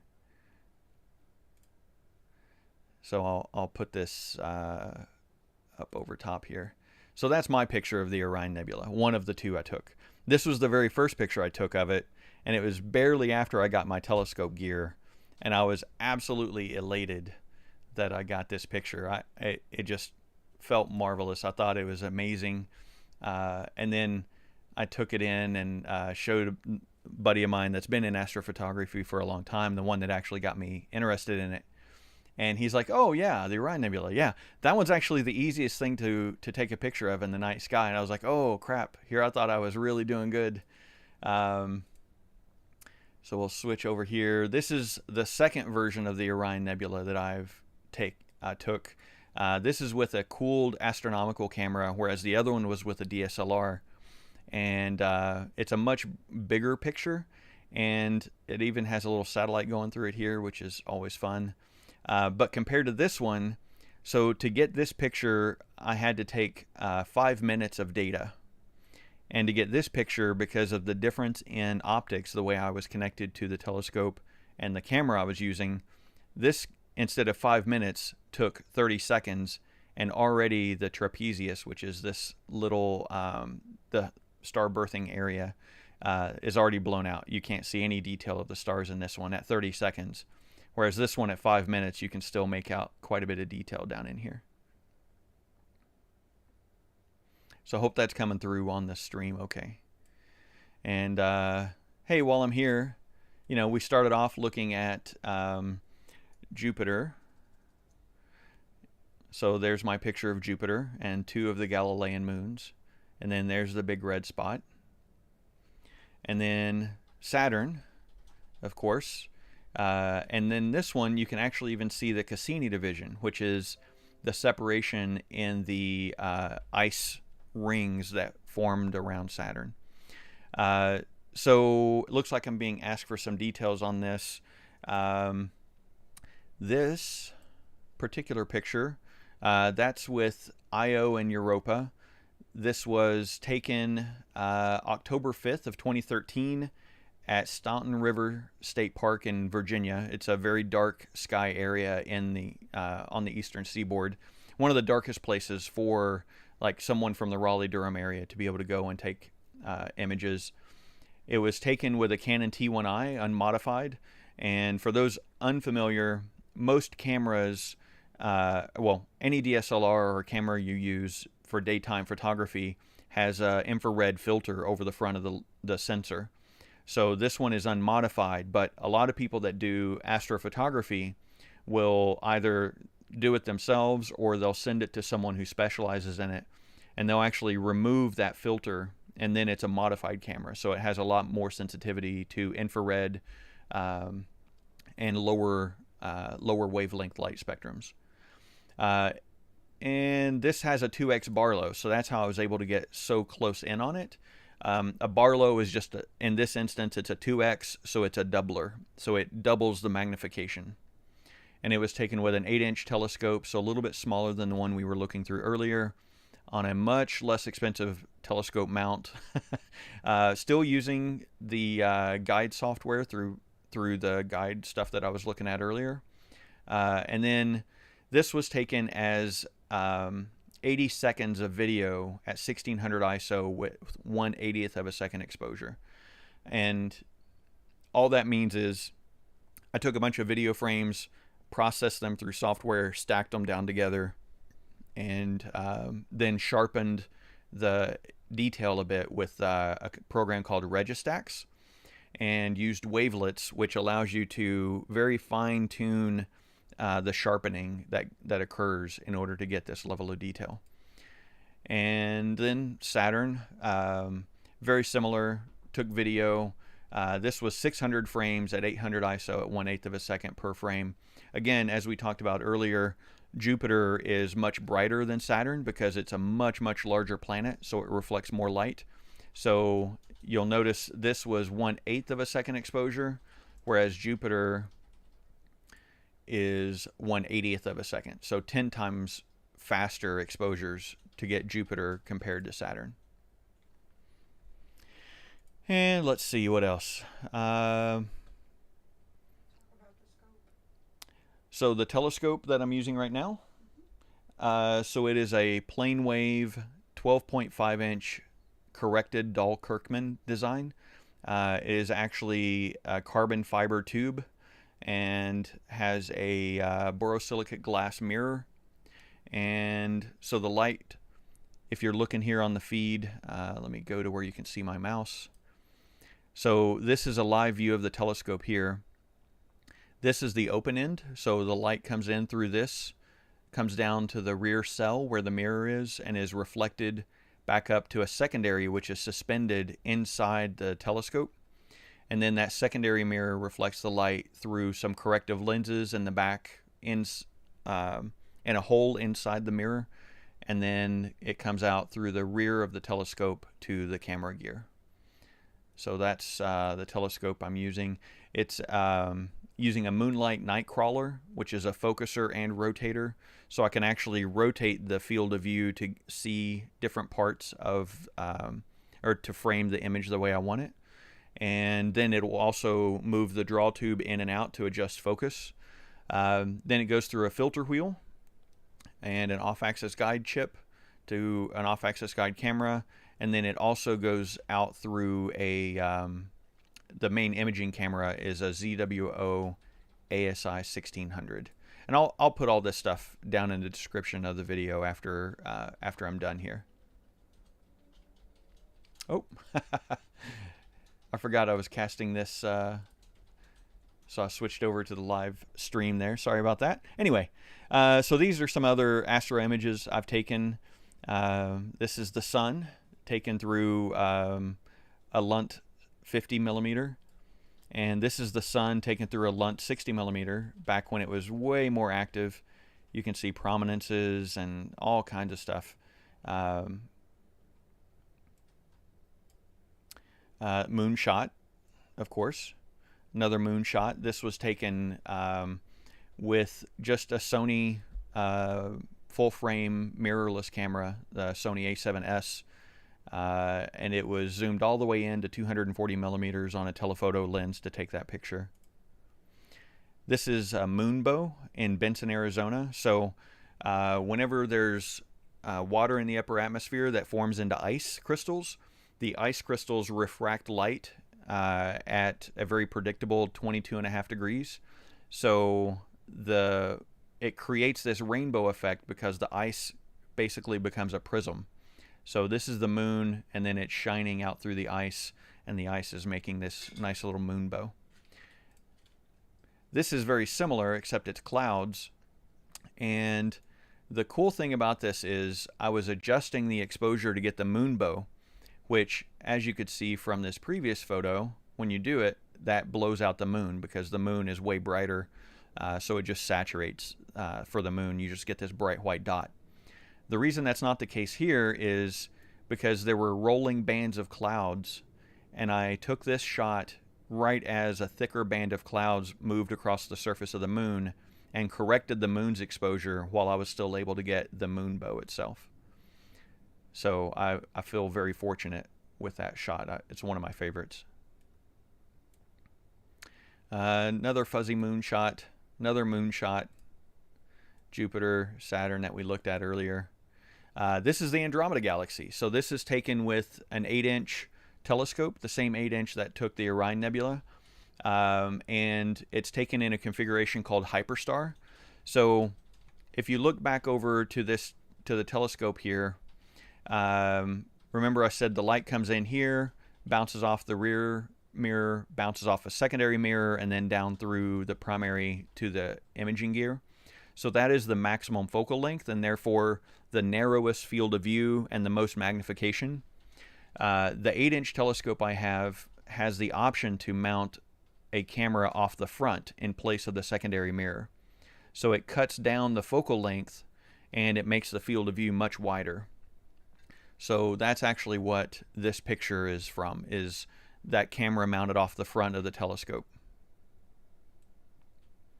And this is our closest galactic neighbor. It is 2.538 million light years away.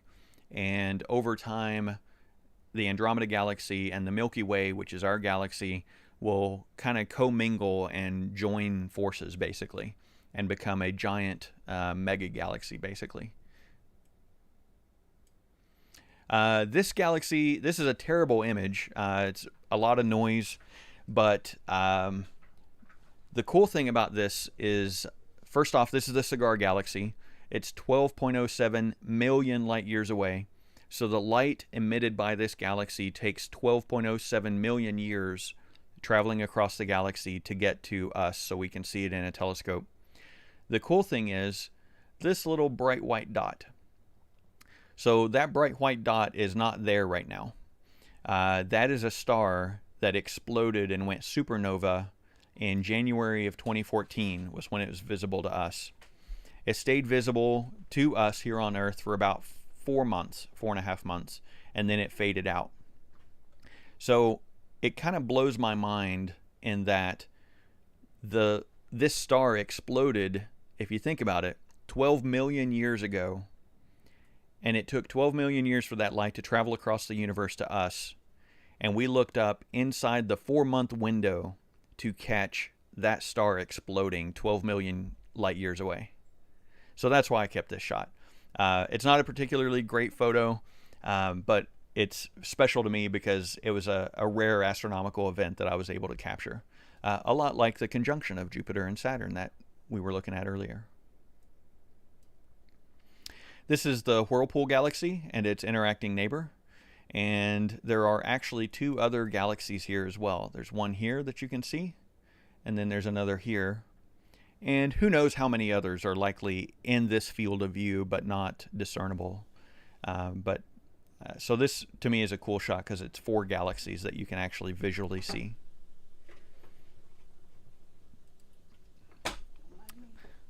This is a very, very bad picture of the Ring Nebula. But you can see in the very center that dot, that is the white dwarf that's left over from the ring, or that exploded.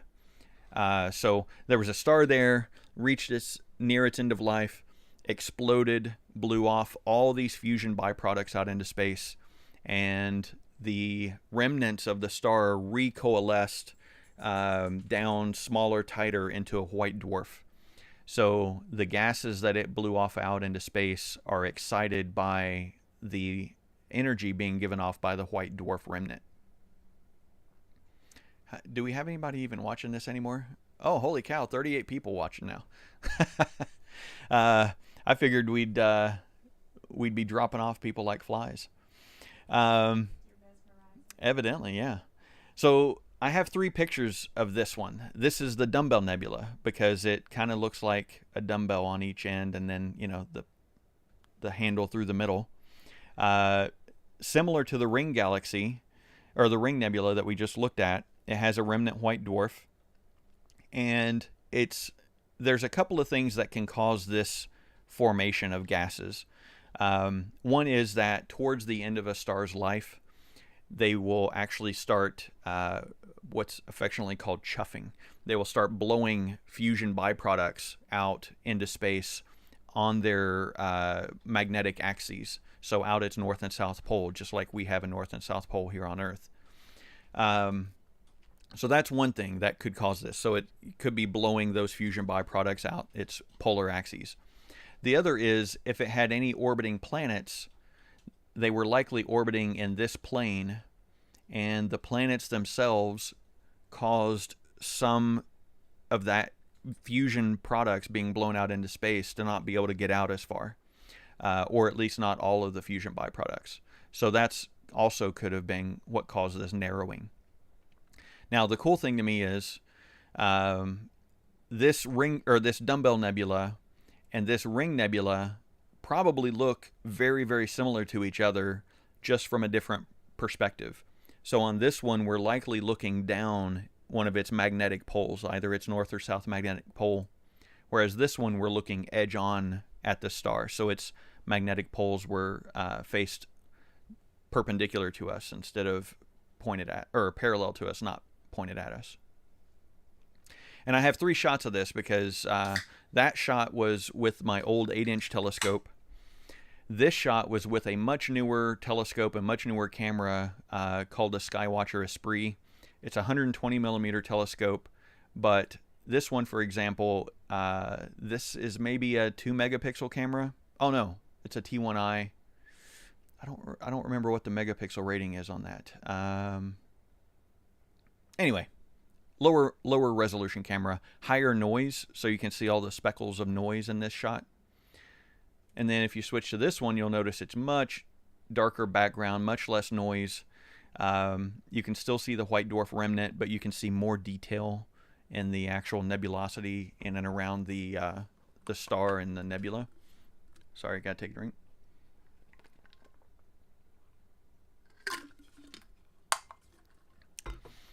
And so yeah, I like this one a lot. It's a wider field, so you get a lot more of the star field around the actual nebula itself. And then this is the most recent one I've taken. So this was actually taken with the 12.5-inch telescope that we were looking through earlier. And we'll go back and look through again here in a moment. So again, this is a much tighter field of view. It's a much bigger telescope, much longer focal length, so it has much higher magnification and narrower field of view. And then it's a 16 megapixel sensor, so I can still zoom way in and get detail. Like there's the white dwarf remnant, there's that nebulosity. The difference in colors on this, by the way, are different chemical elements that the gas is made up of. And here you can see a lot of good color in the stars, in the star field around. So, you know, you can see the white bluish of these much younger, hotter stars, hotter temperature-wise, not more attractive, just to make myself clear.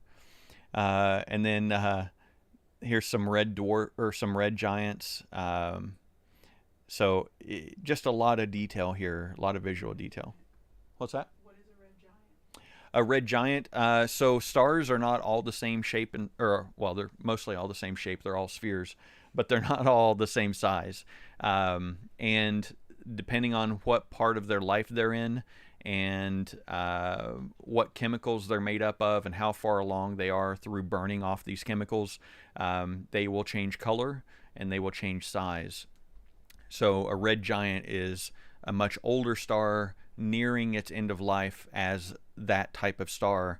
And for example, Betelgeuse that we looked at earlier, the top left shoulder of the Orion Nebula is a red giant. We looked at these just a moment ago. So there's 1 and 2 of the Orion Nebula. This is the Flame Nebula, which is very close to Orion Nebula. And this is the Horsehead Nebula. So this one's really cool. It's actually what's considered a dark nebula. So the light from this red area here is behind the cloud of dust that actually makes up this horsehead shape. So the Horsehead Nebula is actually a dark nebula because it's blocking light to create the shape that it's named for. Let me go back actually before I get to that one and show this one. So this is the transit of Venus. So this is the sun, and these are some sunspots. This was a cloud in our atmosphere. And then this is Venus transiting the surface. So take a look, you know, just kind of remember how big Venus is in this picture compared to the size of the sun. And then if we go down here, see that little tiny black dot right there? That's actually Mercury. So that's Mercury transiting the sun. Mercury is much closer to the sun, so it is further away from us, but is also significantly smaller than Venus. So, and this was actually taken from here in Las Vegas. I have a solar telescope, pointed it at the sun, and was able to catch this transit of Mercury. Here it is a little further along, so a little while later in the afternoon, or actually in the morning. This was a morning event, but a little later in the day, and it had moved across quite a bit.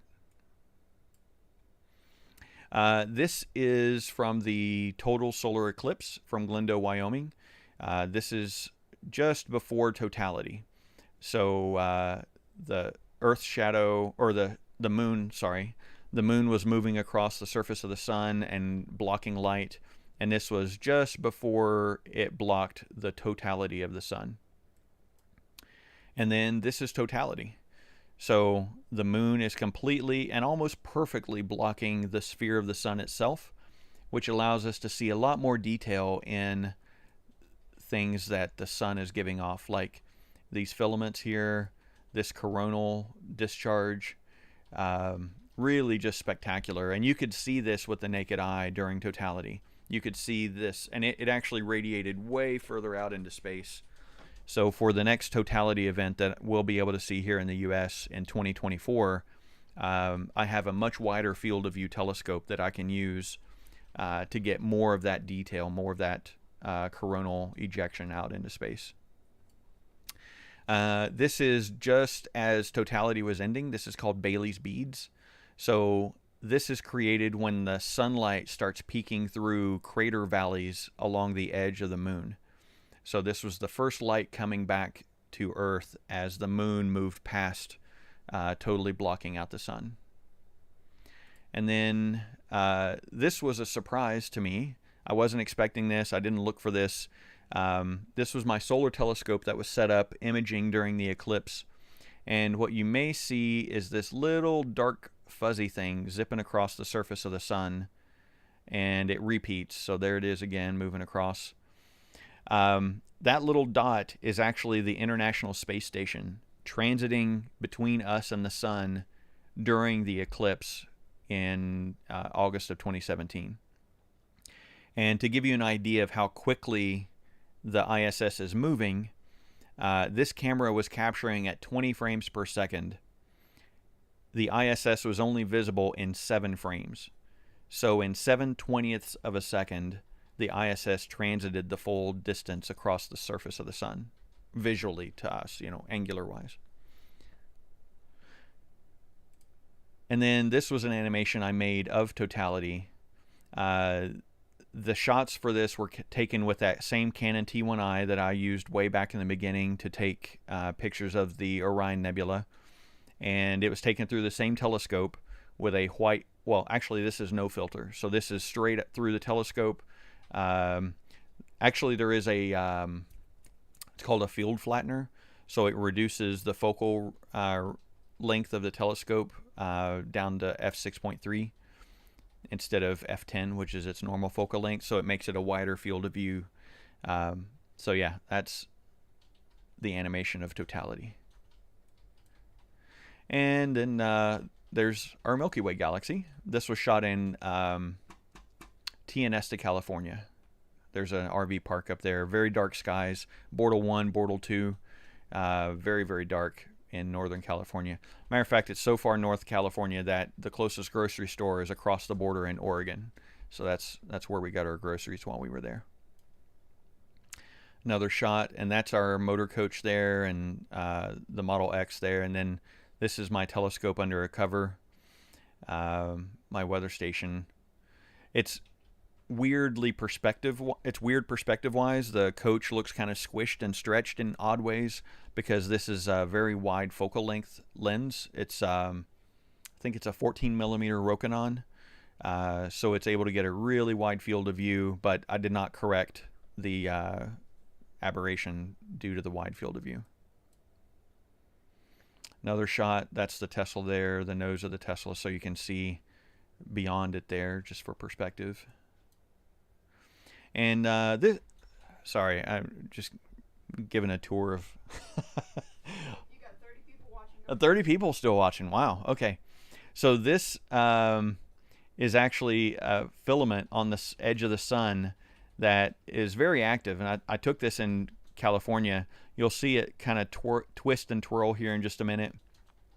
So yeah, there it's getting a little thicker there and getting ready to curl over on itself.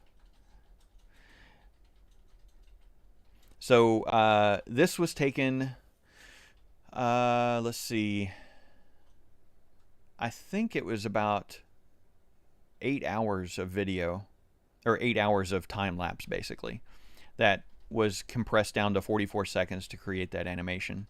And to give you a sense of scale, this is the full disk image of the sun, and that is that little teeny tiny thing that was dancing around.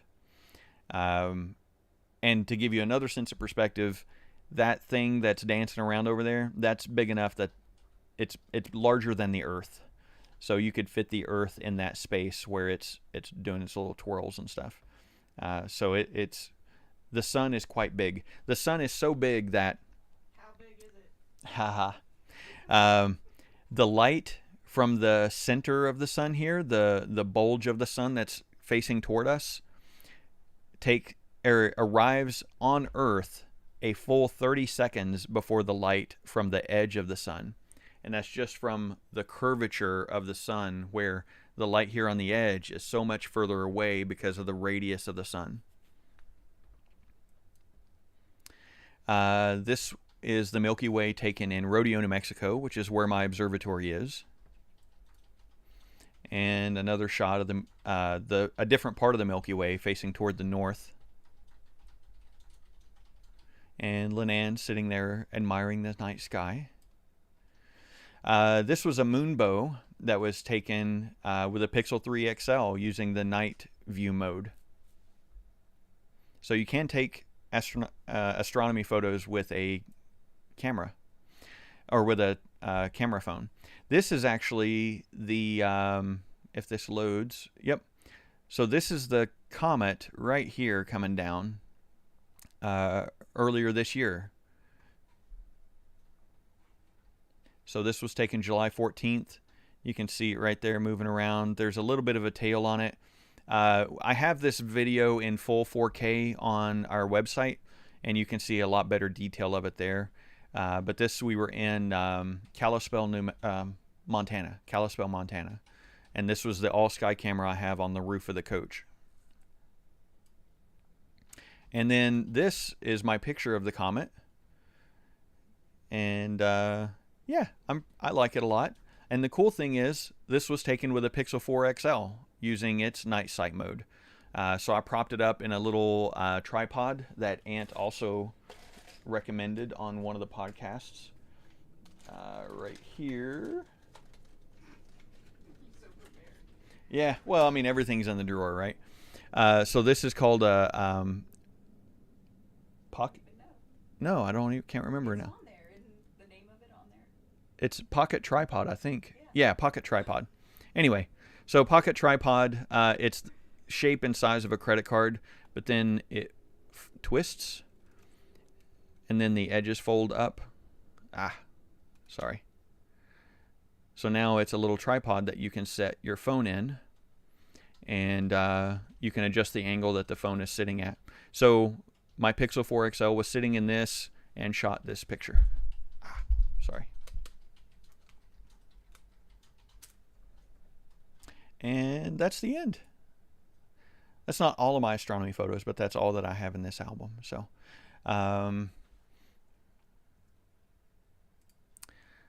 let's see here. We'll see how things are looking now. We'll turn off the live stack. We'll clear this. Earlier on tonight, somebody had a question about if you were going to show the stuff, the roof closing in and all of that. Oh, yeah. If you would do that for them. Yep, absolutely. I do plan on showing the roof closing on the observatory here in just a moment. So this is the Orion Nebula, and we are stacking. It's much higher in the sky. You can see the angle of the telescope is pointed much more up instead of over at the horizon. We can confirm that here too if we zoom out. Yeah, so now it's pointed up here. It's still over to the east, but it's considerably higher in the sky. And so yeah, there's the Orion Nebula through the telescope live right now. And unless someone has a recommendation of something they'd like me to go take a look at with the telescope before I close up for the night, thank you, Wilbur Wobbler. It's now Jupiter and Saturn are now 0.12576 degrees apart. Unfortunately, from my perspective in New Mexico, they are below the horizon. So they would be right down in here.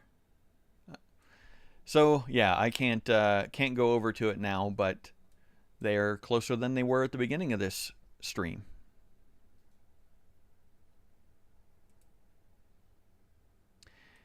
Let's see.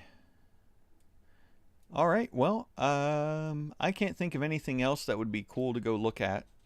I know there's tons of stuff, I just can't think of it.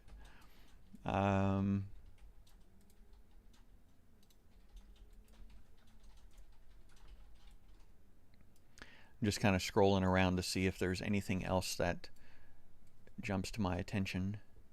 Bonnie wants to know, what direction do we need to look tomorrow to see the Christmas star? So as soon as the sun sets tomorrow, if you look to the southwest, you should be able to see the brightest star in the sky at that time. And that actually won't be a star. That will be Jupiter and Saturn together. So that's where you'd want to look, is basically just following the sun as it sets to the southwest. And that will get you the Christmas star, or the Jupiter-Saturn conjunction. Augusto wants to know if you can see Neptune. Neptune. Wow. I don't know if Neptune is up right now. Let's see.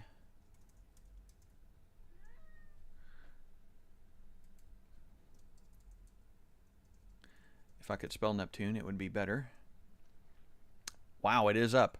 We can give it a try. It's very unlikely that we'll be able to see anything, but we can give it a shot.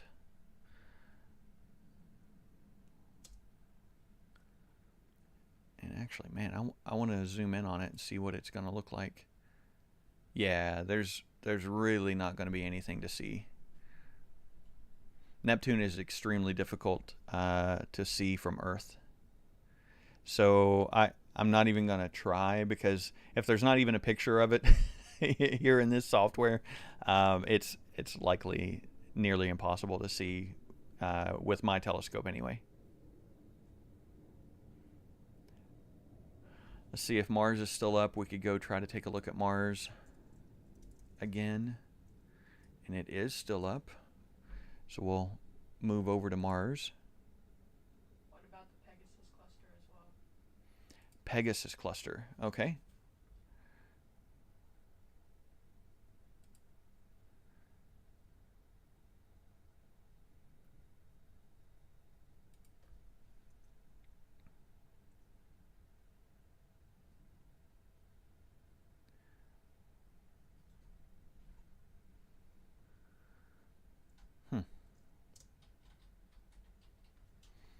Let's go look for that Pegasus. Again, if I could spell.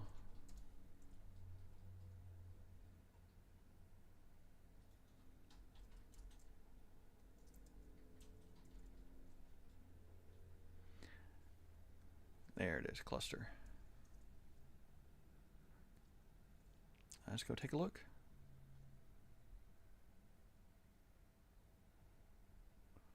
I have a feeling.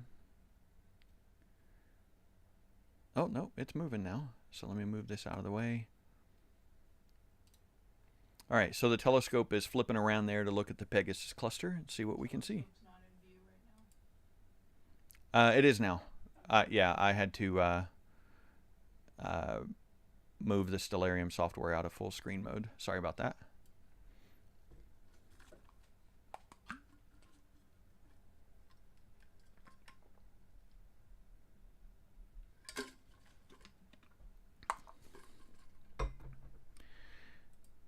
Wow, thank you everyone for hanging out with us here tonight. I do plan to have a live stream tomorrow night as well. Probably won't be as long as tonight, so I probably won't be doing the full night sky tour and tangent off to the Astro Images that I've taken and all that fun stuff. But yeah, so we'll definitely see the, again, weather permitting. If it's too windy or if it clouds out or something, I won't be able to do anything for that. But barring any of that, we should be live streaming tomorrow night as well. Okay, so it looks like we should be there, but not getting anything visually. Oh, there it is. How about that? Oh, moved the wrong direction. So I'm going to bring it up in center here.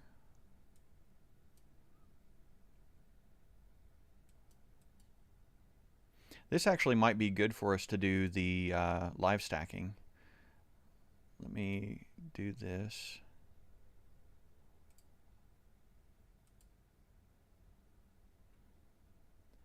See if I can get a guide star.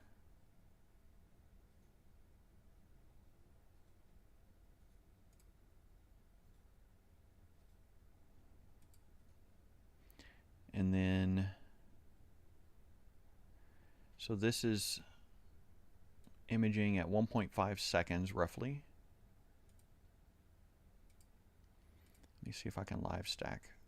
Oh, I need to clear that. Auto align. There should be plenty of stars to auto align with here. Let me stretch this out just a little bit.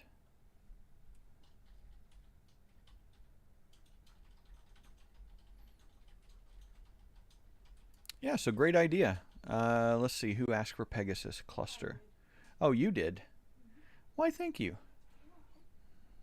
Very nice. So there's the Pegasus Cluster.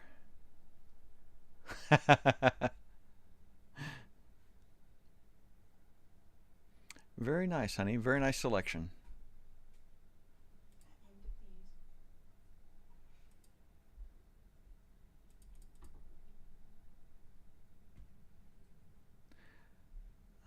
Let's see, highlight detected stars.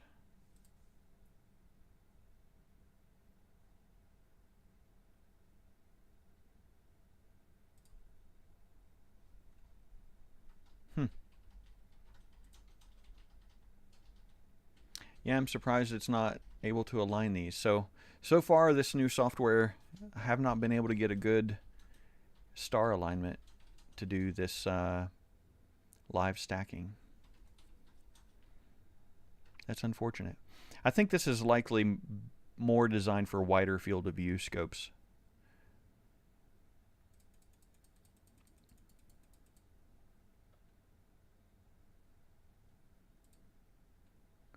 Let me reset and see if it does any better this time.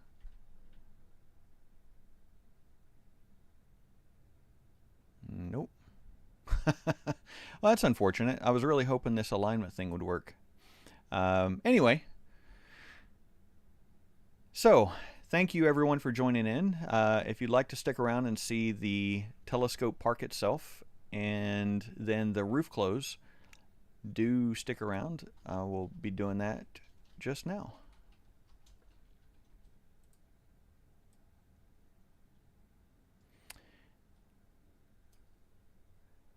I'm gonna have to have somebody go out and clean that that camera.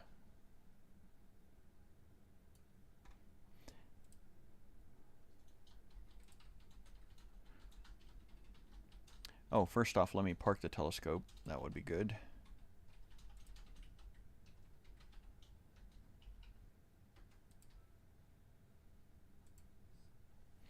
Hey, Bonnie, Rusty, Candace, Josh, thanks for stopping by tonight. Good to see you guys. Hope you enjoyed the little tour here.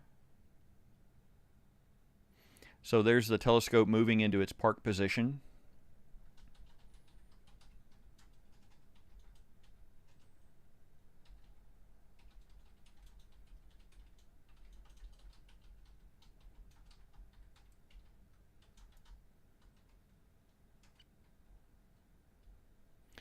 And we'll look outside on the south wall, and we'll turn on the IR there as well.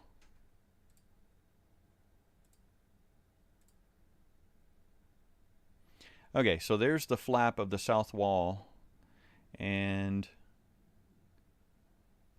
yep, so that's parked. So I'll go ahead and have it start to close. And then we'll switch over here, and there goes the flap. Of course, the internet kind of hiccuped there a little bit, got a little slower, but you can see it's extending there, closing that up. And as soon as that finishes closing, then we'll start to see this roof move.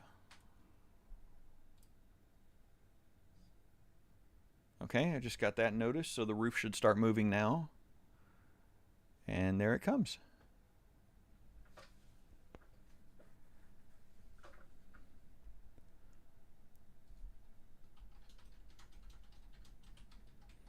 So it takes about 2 minutes to fully open and another 2 minutes to fully close on this rolling roof.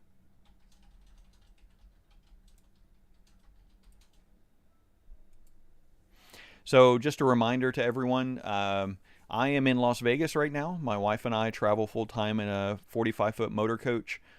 You can follow our adventures at turtleherding.com. You can see some of our previous live streams on the channel here on YouTube. And this observatory with the telescope and the roof that's rolling closed right now, this is in Rodeo, New Mexico at Rusty's RV Ranch. And I built the observatory and wrote the software that controls the roof and the flap and everything, and all the safety mechanisms that go into that. You can check out videos I've done for other channels. One of them was the Astro Imaging channel, and another was the Raleigh Astronomy Club, where I talked about the construction of the observatory. So if you're more curious about all that, there's links to that on the blog as well. Along with everything else we've done, all the craziness, all the solar, Tesla batteries, the Tesla vehicle, our travels across the country and back. Right now we're hunkered down in Las Vegas, weathering out the winter and the pandemic, hoping the vaccines are available shortly, and we will be getting those so that we can travel a little safer while still wearing masks, because even after you're vaccinated, if you may be protected, but you could still be a carrier of the COVID-19 virus. So keep that in mind. It's not going to be a mask-free world even when the vaccine has arrived, unfortunately. So thank you everyone for joining us here tonight, and hope you enjoyed it. Went a little longer than I expected. Went a little off the rails with the tangent, showing all the astrophotography stuff I've done. And looks like the roof is almost closed here. Should stop any moment now. Yep, there we go. And I just got the notification that the roof is fully closed. So yeah, thanks again everyone. We will see you tomorrow night if you would like to stop by for another live stream. And yeah, we'll see you then. Thanks everyone for stopping by. Have a great evening. Bye-bye.